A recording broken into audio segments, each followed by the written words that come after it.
Tasty red snapper fish fry or ചെമ്പല്ലി fry.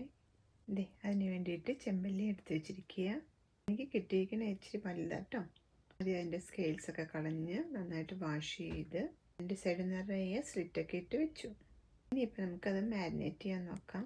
ആദ്യം കുറച്ച് ലെമൺ ജ്യൂസ് എടുത്തിട്ട് നന്നായിട്ട് മാരിനേറ്റ് ചെയ്യുക, രണ്ട് സൈഡ് കേട്ടോ. അതിന് ശേഷം കുറച്ച്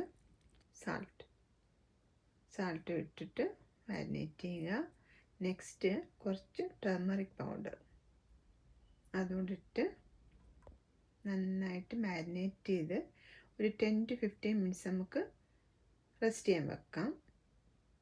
ഈ സമയത്ത്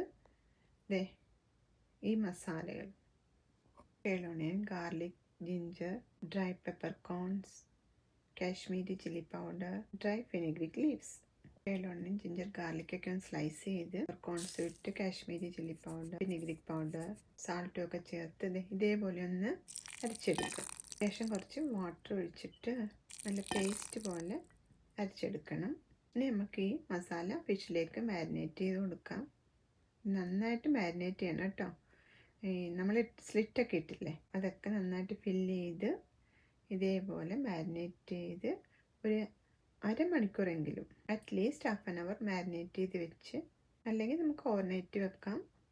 പാനിൽ കോക്കനട്ട് ഓയിൽ ഇതാക്കി അതിലേക്ക് നമ്മൾ മാരിനേറ്റ് ചെയ്ത് വെച്ച ഫിഷ് ഇട്ട് രണ്ട് സൈഡും നന്നായിട്ട് ഫ്രൈ ചെയ്ത് ഇതേപോലെ എടുത്ത് കഴിഞ്ഞാൽ അടിപൊളി red snapper fish fry ready.